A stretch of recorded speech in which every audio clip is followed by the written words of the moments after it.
अस्सलाम वालेकुम नाजरीन, रिपोर्टिंग की दस्तक में आपको खुशामदीद। नाजरीन, आज इलेक्शन से पहले ही नून लीग की एक विकेट गिर गई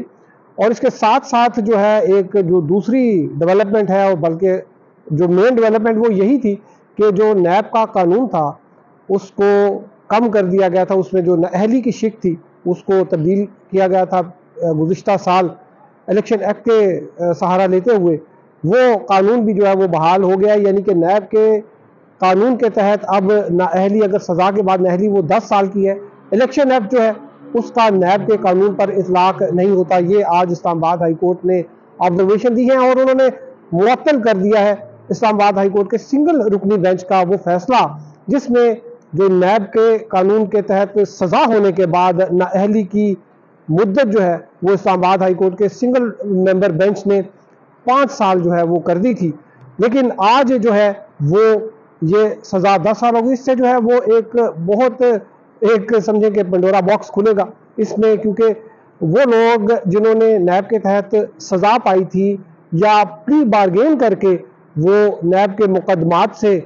उनको छुटकारा मिला था, वो बरी हुए थे। क्योंकि प्री बारगेन भी जो है वो भी कन्विक्शन है, वो एक एतराफ़ जुर्म होता है और उसमें सज़ा और नाअहली जो है, सज़ा तो नहीं होती लेकिन नाअहली जो है वो उसमें होती है। और आज इस्लामाबाद हाई कोर्ट ने जो वो नैब के जो कानून है नेशनल अकाउंटेबिलिटी ऑर्डिनेंस, उसकी शिक 15 है, उसमें ये बात दी गई हुई है कि अगर किसी शख्स को सज़ा हुई है कोई नैब के कानून के तहत, अगर कोई शख्स मुजरिम करार पाता है तो उसको 10 साल की जो है वो नाअहली होगी। गुज़िश्ता साल जो है वो पार्लियामान ने एक इलेक्शन एक्ट पास किया और उसमें उन्होंने ये कहा कि जो नाअहली की मुद्दत है उसको 5 साल जो है वो तस्वुर किया जाए। ताहयात नाअहली को भी उन्होंने 5 साल कर दिया। उसके बाद जो है आपने देखा होगा कि अभी तो सुप्रीम कोर्ट में वैसे ये जो कॉन्स्टिट्यूशन की जो प्रोविजन है 62(1)(f), क्योंकि उसमें मुद्दत का नहीं लिखा, लेकिन उसमें एक इंटरप्रिटेशन जस्टिस उमर अता बंदयाल जो कि साबिक चीफ जस्टिस थे उन्होंने दी थी। उन्होंने कहा कि ये ताहयात नाअहली जो है या जो जहाँ पर ये नहीं लिखा हुआ नाअहली की मुद्दत, उसको ताहयात तस्वुर किया जाएगा। लेकिन बाद उन्होंने फैसल वाडा के केस में कहा कि ये ताहयात नाअहली का जो कॉन्सेप्ट है ये गैर इस्लामी और गैर इंसानी है, तो ये 5 साल की होनी चाहिए। तो ये कॉन्ट्राडिक्टरी जो है वो उनके रिमार्क्स आ गए। अब सुप्रीम कोर्ट जो है वो इस अबहाम को दुरुस्त करने के लिए अब जो है वो उसकी प्रोसीडिंग हो रही है। लेकिन उसी प्रोसीडिंग में जो है वो एक जो मिनिस्टर थे खालिद लांगू, उनका भी जिक्र आया और उनको भी जो है वो नैब से सज़ा हुई। लेकिन उनका जब उन्होंने उनके वकील ने कहा कि अब ये भी क्वालिफाई कर सकते हैं, तो कल बड़े रिमार्क्स आए थे सुप्रीम कोर्ट के। उन्होंने कहा कि क्या हम इसको दोबारा से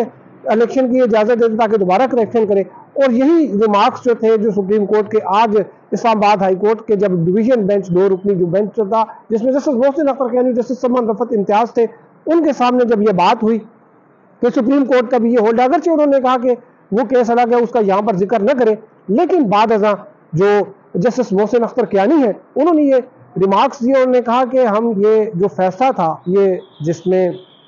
सज़ा जो थी वो 5 साल कर दी गई थी, उन्होंने कहा हम ये मुअत्तल कर रहे हैं और अब जो नैब का पुराना कानून जो है वो बहाल हो गया है। ये केस जो था ये फाइक जमाली का केस था, ये वहाँ पर वजीर थे और अभी इनको 2 रोज़ कबल जो है वो नून लीग ने जो टिकट भी दे दिए, जो आइंदा आम इंतखाबात थे उसमें ये अपना इंतखाब भी लड़ रहे हैं, इलेक्शन लड़ रहे हैं। तो उनके वकील ने जब ये इस्लामाबाद हाई कोर्ट को बताया कि जी हमारा तो बड़ा नुकसान हो जाएगा, हमारी तो इलेक्शन जो है वो टिकट भी मिल गया, वो तो तैयारी कर रहे हैं वहाँ पर, तो उन्होंने जो जस्टिस मोहसिन अख्तर कियानी है उनका जवाब ये था कि आई डोंट केयर। उन्होंने कहा कि मैं कानून का जो पहलू है, जो कानूनी सवालात हैं, मैं उनका जायज़ा लूँगा। मुझे नहीं पता कि कौन XYZ जो है वो इससे मुतासिर होता है या नहीं होता। हमारे ख्याल में जो और जो उन्होंने अपने जो साथी जज हैं सलमान रफत इम्तियाज़, उनसे भी जो है वो मशवरा किया और उनसे मशवरा करके उन्होंने ये कहा कि जो हमारा एक मुतफ़िका ये राय है कि हम इसको फैसले को भी मुअत्तल करें। गुज़िश्ता साल सरदार एजाज़ इसाक खान साहब ने, जो जस्टिस सरदार एजाज़ इसाक खान हैं, उन्होंने जून में ये जो शिक थी, जो कानून था नैब का, इसके हवाले से अपना ऑर्डर दिया था, जिसके बाद सज़ा जो है वो 10 साल से 5 साल हो गई और आज जो है वो ख़त्म हो गया। अभी इसमें जो लोग जिन्होंने प्री बार्गेन करके भी जो है वो नैब के केसेस से छुटकारा पाया था और वो भी जो है वो नाअहल तस्वर किए जाएंगे। और ये नाअहली जो है یہ شروع شمار کی جائے گی جب جیل کی سزا ختم ہوئی ہے، اس کے بعد سے شمار کی جائے گی، یعنی کہ ان لوگوں کا کوئی چانس نہیں ہے جو گزشتہ کوئی 7-8 سال یا 9 سال کے دوران جو ہے وہ نااہل ہوئے یا انہوں نے سزا پائی، سزا ختم کی، اور اس کے بعد یا جو جس طرح فیک اکاؤنٹس میں کیس میں متعدد پاکستان پیپلز پارٹی کے جو ہے وہ لوگ تھے جنہوں نے پلی بارگین کے تحت جو ہے وہ کیسز ان کے ختم ہوئے، لیکن ان کی کنوکشن برقرار ہے اور وہ الیکشن میں حصہ نہیں لے سکتے۔ اب اس کیس کی مزید سماعت جو ہے وہ 15 جنوری کو ہوگی۔